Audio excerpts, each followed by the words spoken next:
Pengarah Jentera Barisan Nasional bagi Pilihan Raya Kecil Kemaman, Datuk Seri Ahmad Said menempelak kenyataan Naib Presiden PAS, Datuk Idris Hamad berhubung parti tersebut boleh menang pada pilihan raya hanya dengan meletakkan botol air mineral.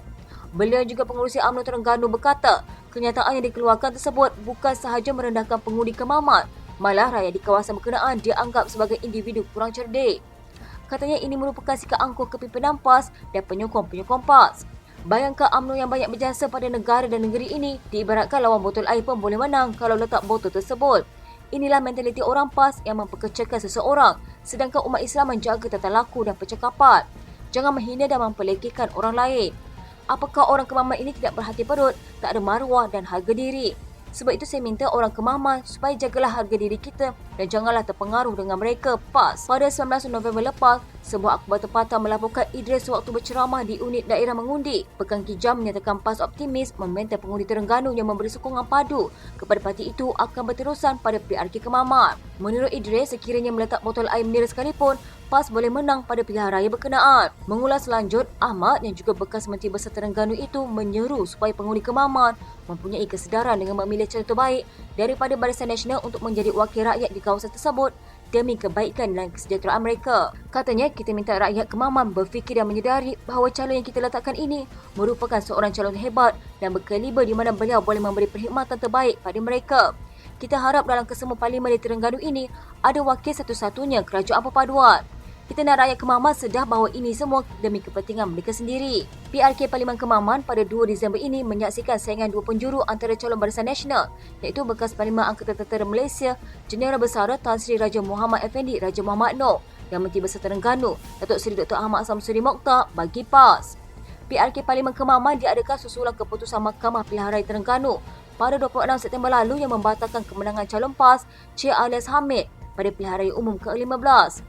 PRK Kemaman dijangka menelan belanja 3.5 juta ringgit melibatkan 2,102 petugas dan 49 pusat mengundi yang mengandungi 244 saluran. Parlimen ini mempunyai 141,750 pemilihan berdasarkan daftar pemilih tambahan Ogos yang dikemas kini sehingga 3 Oktober merangkumi 141,382 pengundi biasa, 387 anggota polis, 9 tentera dan pasangan serta 12 pengundi tidak hadir luar negara. Pada PRU15, calon PAS Cik Alias Hamid memenangi kursi Parlimen Kemaman selepas memperoleh 65,714 undi, menewaskan pengerusi UMNO Terengganu Datuk Seri Ahmad Said yang mendapat undi sebanyak 38,535 dengan majoriti 27,179 undi. Dua lagi calon yang bertanding di parlimen itu, Rosli Abdul Ghani Pejuang dan Hasuddin Sudin Pakatan Harapan, masing-masing mendapat undi sebanyak 506 dan 8,340. Seorang ahli Majlis Pimpinan Tertinggi Bersatu memberi jaminan penuh tidak ada lagi ahli parlimen dari parti berkenaan yang akan beralih pendirian menyokong Perdana Menteri Datuk Seri Anwar Ibrahim. Datuk Rosul Wahid berkata, jaminan itu berdasarkan perbincangan yang berlangsung antara kesemua ahli parlimen bersatu dengan pimpinan parti. Menurut ahli parlimen Hulu Terengganu itu, pertemuan dengan semua mencapai keputusan positif apabila semua bersetuju untuk menyatakan sokongan berterusan kepada Tan Sri Muhyiddin Yassin selaku Presiden Bersatu dan Pengerusi Perikatan Nasional. Selain itu, beliau berkata ada juga perbincangan dalam kalangan ahli parlimen parti itu mengenai sokongan dalam bentuk aku janji, namun tidak menjelaskan dengan lebih lanjut adakah syarat tindakan itu dilaksanakan atau sebaliknya. Katanya kita ada perbincangan mengenai aku janji, maknanya sekarang ini kita sudah seia sekata tidak akan beralih sokongan. Sah tidak ada, ahli parlimen bersatu akan beralih sokongan, saya beri jaminan 100%. Rosul mendakwa ada pernah mendekati Datuk Botak menerusi panggilan telefon.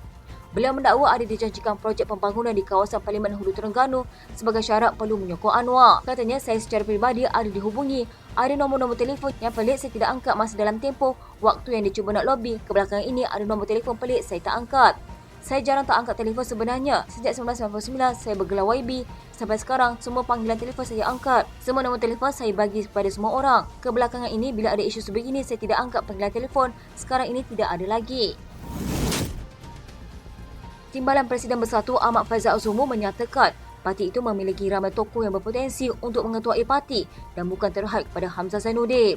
Katanya dia bersetuju dengan kenyataan Presiden Bersatu Muhyiddin Yassin yang menegaskan ramai pemimpin pelapis yang ada dalam parti termasuk dua naib presiden Razif Jidin dan Ronald Kiande. Selain itu, kata Ahmad Faizal, pemimpin sayap-sayap Bersatu juga memiliki kewibawaan untuk ditunjukkan sebagai ketua parti yang boleh mengambil alih tampuk kepimpinan. Katanya bukan sahaja mana-mana yang disebut tetapi ramai lagi pemimpin Bersatu ada.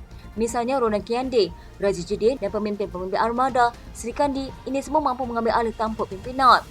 Sebelum ini Muhyiddin berkata dia boleh monopoli jawatan dalam Bersatu tetapi memilih untuk melihat ke depan dan masa yang sesuai untuk melantik orang baru. Kenyataan bekas Perdana Menteri itu dipercayai merujuk kepada pemilihan Hamzah yang juga ahli Parlimen Larut sebagai Ketua Pembangkang. Hamzah merupakan Setiausaha Agung Bersatu. Dalam pada itu, Faizal memberitahu bahawa pemilihan Bersatu ditangguhkan ke tahun hadapan. Katanya pemilihan hanya akan dibuat pada tahun hadapan.